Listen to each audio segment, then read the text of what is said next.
back. So I had to let my child go be a child for a while, of course. And I felt into the energies a little bit more. And then it became clear to me that a little bit more clear of what God is talking about. And he's talking about these cold cases. And so a lot of us who do channeling will pick up on this stuff.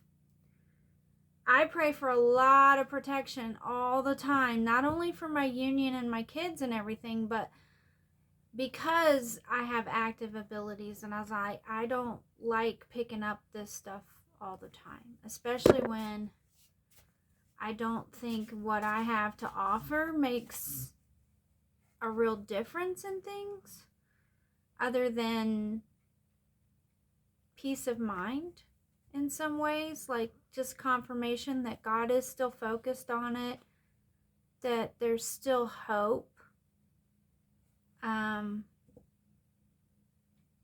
We're used by God, so he doesn't waste our energies that way. If it's being shared with us and given to us or me, then God has a plan for it. There's somewhere that it leads, you know. So Shambhanae Ramsey, which I didn't say her name right again. I know I don't. But I do this stuff for a reason sometimes. Jean-Luc. The algorithm also picks up stuff. Our algorithms are obviously advanced at a human level, if you haven't noticed. So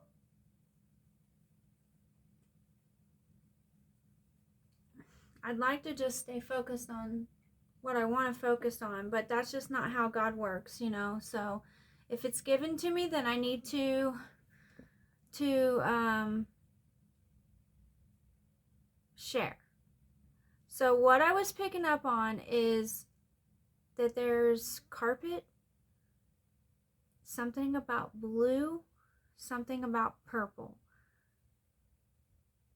Maybe there's a blue and purple carpet in the house. I have no idea. I did try to watch some videos and like research this a little bit, but it was always such conflicting information and such difficulties that I didn't want to do it. And just even talking about it has gotten me targeted out on the streets, in my neighborhood, anything like that. I had a lady at the bus stop over the summer pretending she was talking on a phone and wearing polka dotted pants and things that I talk about, and and then she got on the bus and kind of went off into a tangent like she was a crazy person, but she wasn't a crazy person. She was acting like a crazy person, and she was saying stuff about child trafficking and how it's not like this in Arizona and stuff like that. And I have one of my masculine and one of my feminine and another one of my masculine in my group or collective that live in Arizona. So sometimes I pick up a lot of like the weather and the things that are going on in other states. So I felt like they were saying like, look, you and your friends from Arizona. And also there's some significant stuff about Arizona too, like investigations and people who are real police investigators and stuff like that happen to be from Arizona a lot. So I think that there was a little bit of an intimidating message to it, but it was also God saying Arizona can help. Arizona's support. And Shasta, stuff like that. because I got such weird messages about when I was trying to go on my shamanic part of my journey in my development. I was getting messages that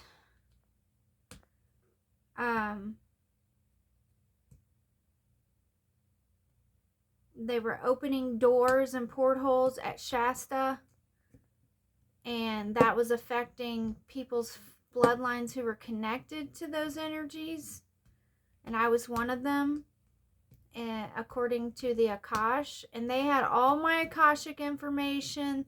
They knew everything about me. This has been going on all my life, coming to me. They know everything about me. They know this, they know that. And the thing is they know a lot of stuff. That's what Akash is.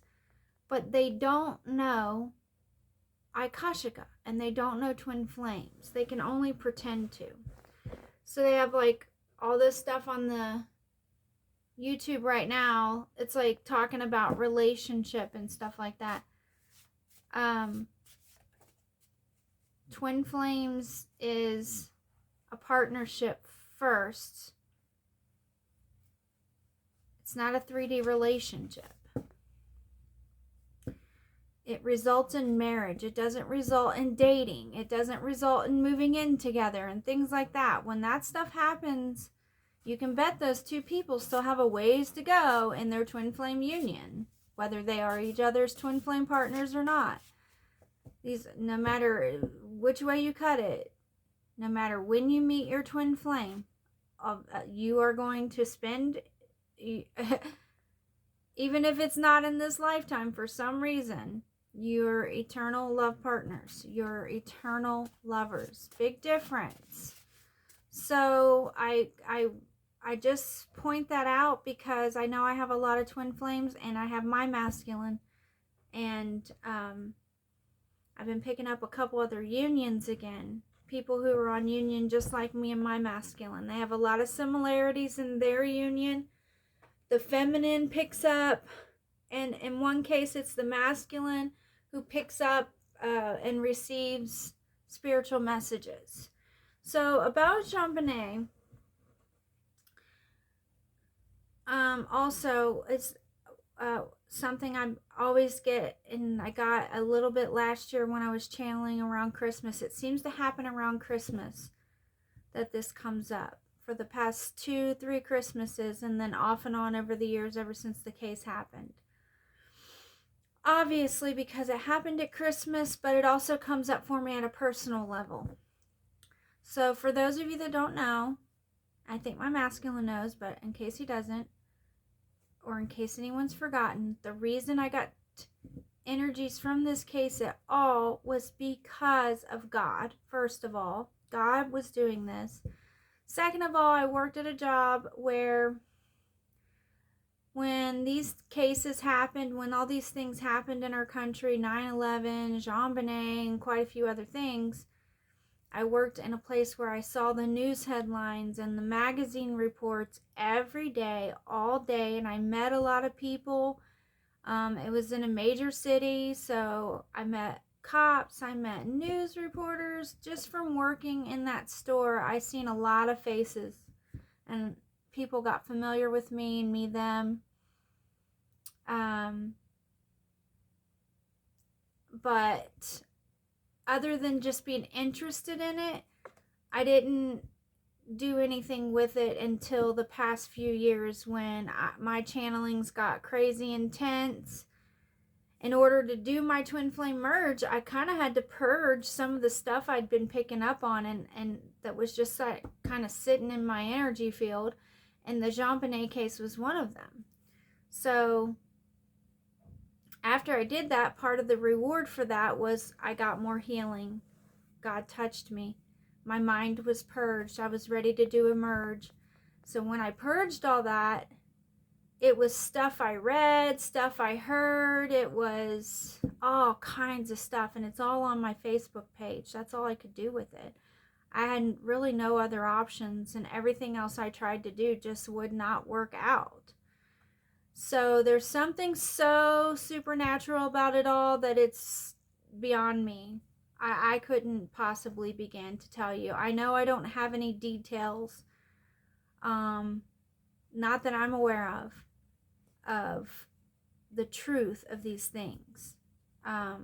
Just that I picked these things up. And when I tried to research it and find out more about it, like, I watched some videos on, like, well, this is what the house looks like, and this is how the case went, and stuff like that, just to see if it would match up with what I had. It was very difficult, and I'm not excited about even being handed this as an assignment or it coming up again right now. But I tend to block it, and I do that for a little while sometimes. Sometimes it's good that I'm blocking it because I have my own life too. And sometimes it's not good because God's the one doing it. In this case, it's like, okay, well, it's God. It's God now. God's really pushing it. But my angels are warning that the people around me are not friendly, and that they would, if they could, try to come in the night, which means sneak when nobody's looking, show up in the dark, lurk in the dark. Etheric energy, which also can mean sky energy, nighttime energy, dream energy, all of the above, and try to stalk me to cause problems for me so that I don't talk about it. This could be people that, for whatever reason, have a vested interest in the case. They could even be supporting another psychic who covers this case and doesn't want any other psychics to pick up anything. Or if you were a psychic and you've been following this case for 10 years and you gathered yourself quite a bit of an audience and a support team, you wouldn't want somebody else to just jump out there and be like, yep, I got this, and I helped solve the case now. They have people, just like celebrities do, that they may or may not know, that do things to try to direct energy and control energies and control especially psychics and stuff like that. Anybody with psychic abilities. So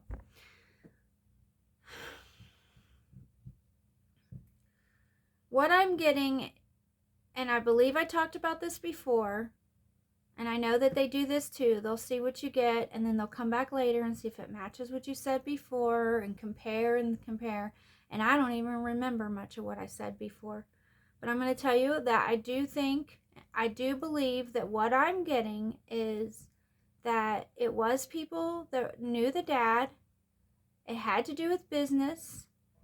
It had to do with wanting to have this thing happen, then blame it on the dad. And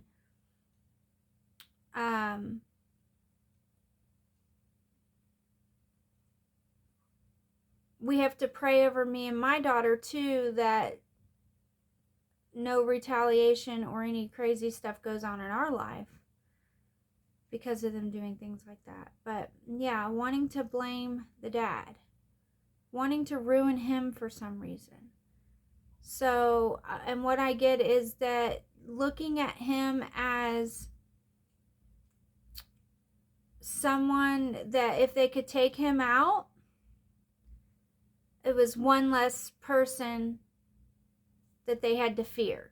It was one less person in the way. And they felt, I almost pick it up like I heard, like when I was listening to the 9/11 information the other day on a video, and they said that some of these Arabs were celebrating in the streets when they did the 9/11 thing because they were happy that some of the people that had been trying to render them extinct, take them all out, chain them to the ground and just like incinerate them, or threatening to incinerate or eradicate. I don't know why incinerate comes up.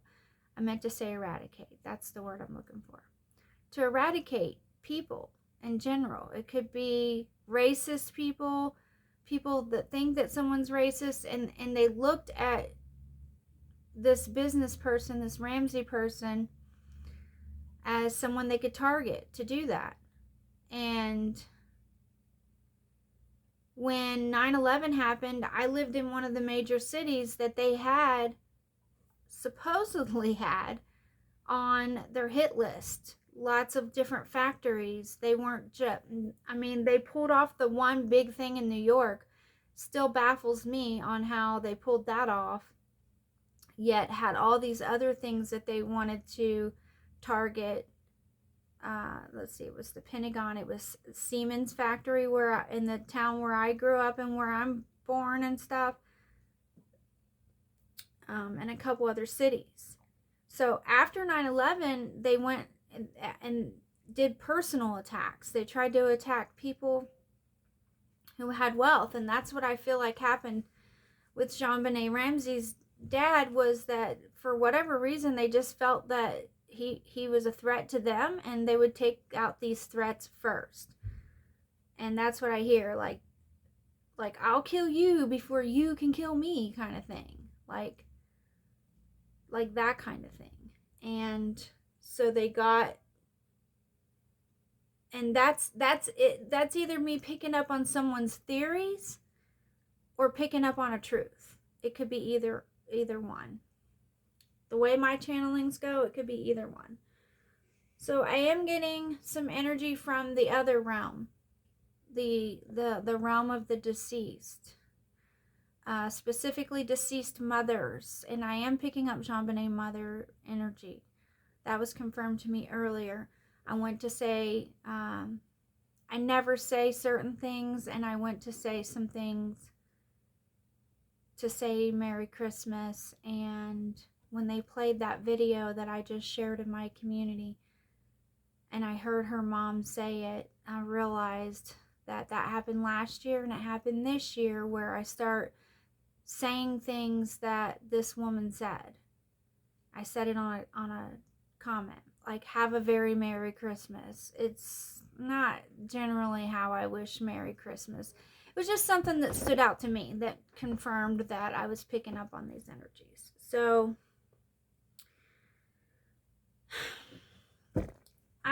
I'm not a case solver. I'm not like super good at like knowing all the time what I'm channeling. If I've lost focus for any reason or whatever. I mean, I am good at what I do, but I'm not always good at it. It's not like I just sit around and do just this. My life consists of a lot of other things. At least as much as I can get it that way. So knowing the Holy Spirit, this helps us a lot, because then we know who to listen to, because we can tell. We have a divine knowing about it, plus experience combined. We have worry. So I know her dad seems to be worried that they're never going to get anywhere on the case, that something could happen. He may, like, leave the earth and never get this case solved or this truth out there. I don't feel that that's true. I just got kind of a touch from heaven about it, that's what I want to just say. I believe that he will find out the truth. The truth will come out. I don't think it'll take much longer, but that's just, you know, the living yoke. So it'll come out in your lifetime. That's just what I'm getting at the moment, and pray about it. But yeah, and then we have knowing the Holy Spirit. I think this man now knows God better. And we got to remember that God works in mysterious ways sometimes and uses the worst tragedies to bring us closer to him and to gather us all up in his kingdom and his bosom and in his, and out of this world, out of this density, and out of this matrified density that we call life, but really has little life in it. Also, that too is that matrix does have less life in it, and it's more hollowed out than it was before, and which means it's destined to collapse. And once it collapses, that's when the false Antichrist can rise up. People think it can happen and they get people looking around, but really that energy rises up. It's, in the way I get it spiritually, is it begins rising up. The collapse and structure of the matrified universe happens, and then the Antichrist rises up, and then we don't have timelines, we don't have time frames, we don't know how or when all these things happen. But when that matrix starts to collapse, a lot of these cold cases are going to start being solved, and people are going to find out these truths. And it's kind of something that we're on the course for it to happen. And the more leaders and twin flames come into union and get on their higher timelines and their more destined paths, the better off we are, the more in his bosom and safety we are, the more blessings for us that there are. So I have worry, I have parenthood.